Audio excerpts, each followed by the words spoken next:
নাইনে গেছি, আমি বুড়ে গেছি, আমি বাইরে গেছি, আর উড়ে গেছি, বাইরে গেছি, বাইরে গেছি, দূরে গেছি, দূরে গেছি, দূরে গেছি, দূরে গেছি, দূরে গেছি, গেছি।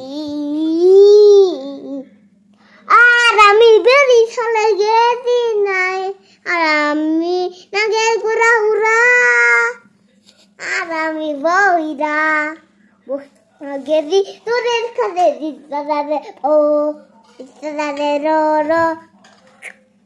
আমি তো খুঁজলো তো এটা কি গান ছিল? এটা হলো হেজাব গান ছিল। কি গান? হেজাব। হেজাব গান? কোন দেশি গান?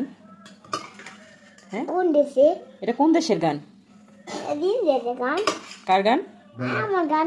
তোমার গান? ইচ্ছি ইচ্ছি, এটা মুখে দেয় না। আমার কথা শোনো, আর কি গান পারো তুমি বলো?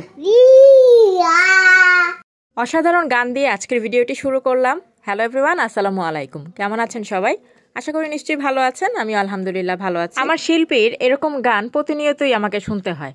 তার কোনো টাইম টেবিল নাই, সে যখন মনে চায় যা মনে চায় উড়াধুরা গান গাইতে থাকে, আর তার মতো সে এনজয় করতে থাকে। চিন্তা করলাম এই উড়াধুরা গান আমি একা শুনলেই কি হবে, আপনাদেরকেও তো একটু শোনাতে হবে। উড়াধুরা গানের পর সকালে নাস্তা খেতে বসে গেছে। কি খাচ্ছ বাবা? মিষ্টি। মিষ্টি? সাথে কি আছে? রুটি। রুটি? ও আচ্ছা, এই দেখেন রুটি আছে, মিষ্টি। এখানে আপনি কি খাচ্ছেন? আমি মিষ্টি দিয়ে রুটি খাচ্ছি। তাই? ও আচ্ছা, খাওয়া দাওয়া চলছে।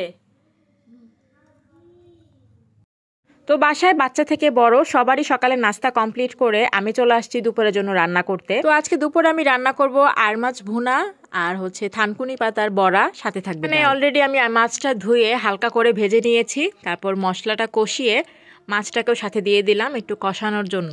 আর এই আর মাছটা কিন্তু আমার বাসায় সবাই পছন্দ করে, বিশেষ করে আমার হাজবেন্ড। কারণ হচ্ছে এই মাছে না কাটা নাই। কাটা বেছে খেতে তার যে কি কষ্ট, মানে সে কাটা বেছে খেতেই পারে না। আর যেদিন আমার বাসায় কাটাযুক্ত মাছ যেদিন রান্না হয়, কম বেশি সব মাছই কাটা আছে, কিন্তু একটু বেশিই থাকে না যে মাছে কাটা, সেই মাছ রান্না করলে না বেচারের জন্য খুবই দুঃখ লাগে, আহারে খেতে পারে না।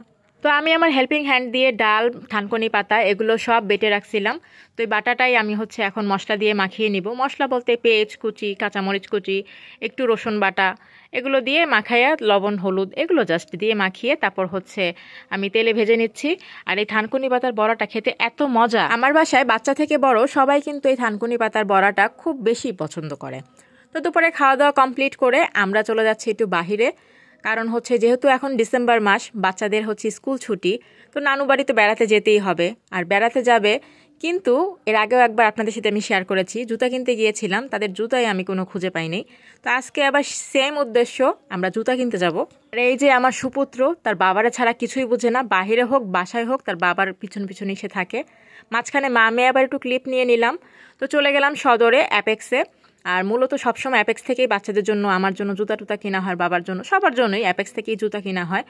তো এই যে ট্রায়াল চলতেছে, দেখেন একজন ট্রায়াল দিতেছে, দুজন দুষ্টমি করতেছে। আর এখানে দেখেন আমার ছেলে কিভাবে দেখতেছে, আমি ভয়েস দিতে এসে হাসতে হাসতে নাই।